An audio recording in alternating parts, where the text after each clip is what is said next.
BJP के media प्रभारी संजय मयूख की तरफ से शनिवार को ग्राम संसद का आयोजन किया जाएगा। इस ग्राम संसद का उद्घाटन बीजेपी के राष्ट्रीय अध्यक्ष जेपी नड्डा करेंगे। वहीं बीजेपी के राष्ट्रीय प्रवक्ता संजय मयूख ने दावा किया कि इस ग्राम संसद में पूरे प्रदेश से मुखिया, प्रमुख और दूसरे जनप्रतिनिधि हिस्सा लेंगे और ग्रामीण प्रबंधन पर अपने सुझाव देंगे। इस कार्यक्रम में केंद्रीय गृह राज्य मंत्री नित्यानंद राय, जल संसाधन मंत्री संजय झा, भवन निर्माण मंत्री अशोक चौधरी, पंचायती राज मंत्री सम्राट चौधरी सहित कई मंत्री शामिल होंगे। वहीं कार्यक्रम के समापन सत्र को केंद्रीय ग्रामीण विकास मंत्री गिरिराज सिंह संबोधित करेंगे।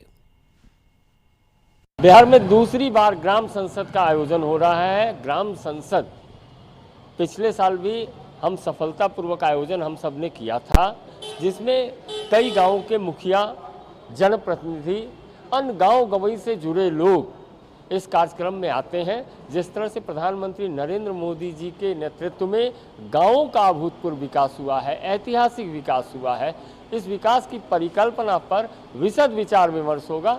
कल 1:30 बजे से माननीय जेपी नड्डा जी इसका विधिवत उद्घाटन करेंगे और इस कार्यक्रम में बिहार के उप मुख्यमंत्री माननीय तारकिशोर प्रसाद जी, केंद्रीय गृह राज्य मंत्री श्री नित्यानंद राय जी, बिहार सरकार के मंत्रीगण श्री संजय झा जी, श्री अशोक चौधरी जी, श्री मंगल पांडे जी, श्री नितिन नवीन जी, श्री शाहनवाज हुसैन जी, सम्राट चौधरी जी, तमाम मंत्रीगण भिन्न भिन्न सत्रों में रहेंगे, जिसका समापन केंद्रीय ग्रामीण विकास मंत्री गिरिराज सिंह जी करेंगे। और इस पर हमारे साथ ब्यूरो चीफ अशोक मिश्र जुड़ गए। हम सीधे उनके पास चलेंगे और जानेंगे इसको लेकर। अशोक जी, जिस तरीके से बीजेपी के ओर से ये आयोजन हो रहा है ग्राम संसद का, राष्ट्रीय कार्यकारिणी की बैठक भी है कल और परसों, इसके अलावा ये ग्राम संसद का आयोजन हो रहा है, क्या प्रमुख तरीके से इसका लक्ष्य माना जाए ग्राम संसद को लेकर? देखिए, बीजेपी ने एक रणनीति बनाई है और जिसके तहत वह हर पंचायतों में पहुंचना चाहती है, हर बूथ पर पहुंचना चाहती है।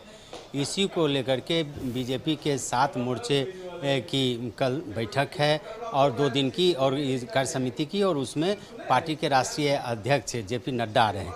लेकिन इसके पीछे बीजेपी ने एक और कार्यक्रम आयोजित किया है और बीजेपी के राष्ट्रीय प्रवक्ता और मीडिया प्रभारी संजय मयूख हैं, उन्होंने ग्राम संसद का आयोजन किया है और राजधानी पटना के एक होटल में ये कार्यक्रम आयोजित है। और इस कार्यक्रम में समूचे सूबे के मुखिया, प्रमुख और अन्य पंचायत प्रतिनिधियों को तो बुलाया गया भी है। इसके अलावा उद्योगपतियों और अन्य समाज के प्रबुद्ध वर्गों को भी आमंत्रित किया गया है। इसके पीछे बीजेपी का मकसद यही है कि केंद्र सरकार द्वारा जो भी ग्रामीण विकास के क्षेत्र में कार्यक्रम किए जा रहे हैं या विकास की योजनाएं चलाई जा रही है, उससे जनप्रतिनिधियों को अवगत कराना है और दूसरी तरफ गाँव के विकास के लिए सरकार की क्या भूमिका हो और सरकार और कौन सा कदम उठाए, उसके लिए ग्राम पंचायत के जो प्रतिनिधि हैं उनसे राय भी ली जाएगी, यानी कि गांव के विकास के लिए प्रतिनिधियों की राय ली जाएगी।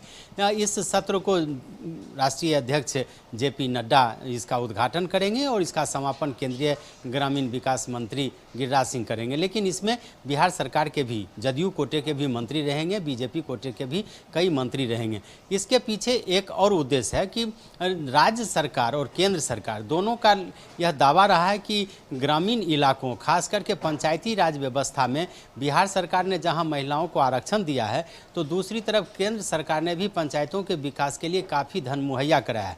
वैसी परिस्थिति में इन पंचायत प्रतिनिधियों के द्वारा जो सुझाव दिए जाएंगे वो, या इन पंचायत प्रतिनिधियों के द्वारा जो स्थल रिपोर्ट दिया जाएगा, तो उस आधार पर फिर आगे बीजेपी अपनी रणनीति बनाएगी और केंद्र सरकार अपनी योजना बनाएगी।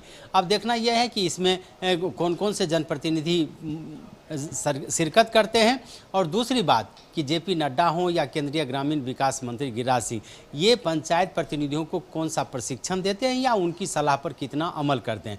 लेकिन फिलहाल यह कह सकते हैं कि बीजेपी का जो ये 2 दिवसीय कार्य समिति की बैठक का कार्यक्रम है, इस बीच में ही बीजेपी ने कई प्रमुख और कार्यक्रम रखे हैं। आपने अपने दर्शकों को बताया ही है कि जो एक और कार्यक्रम है ज्ञान भवन में, जिसमें राज्यपाल हैं गंगा बाबू, उनके पुस्तक का विमोचन है और उसमें आरएसएस के सभी बड़े प्रमुख लोग आ रहे हैं। इसमें भी जेपी नड्डा शिरकत करेंगे और वहाँ सिक्किम के मुख्यमंत्री भी इसमें शिरकत कर रहे हैं, चूँकि सिक्किम के राज्यपाल हैं गंगा प्रसाद। तो ऐसी परिस्थिति में कह सकते हैं कि बीजेपी ने भले ही 2024 या 2025 के चुनाव में अभी काफ़ी वक्त हो, लेकिन बीजेपी ने अपनी राजनीतिक जमीन को मजबूत करने की कवायद शुरू कर दी है और यही वजह है कि सबसे पहले ग्रामीण इलाकों को चुना गया है। चलिए, इस पूरी बातचीत के लिए बहुत बहुत शुक्रिया आपका अशोक जी। अशोक मिश्र ब्यूरो चीफ हमारे बता रहे थे किस तरीके से 2024 और 25 के जो चुनाव है उसको लेकर जो राजनीतिक जमीन है वो कैसे बीजेपी मजबूत कर रही है अलग अलग कार्यक्रमों के जरिए और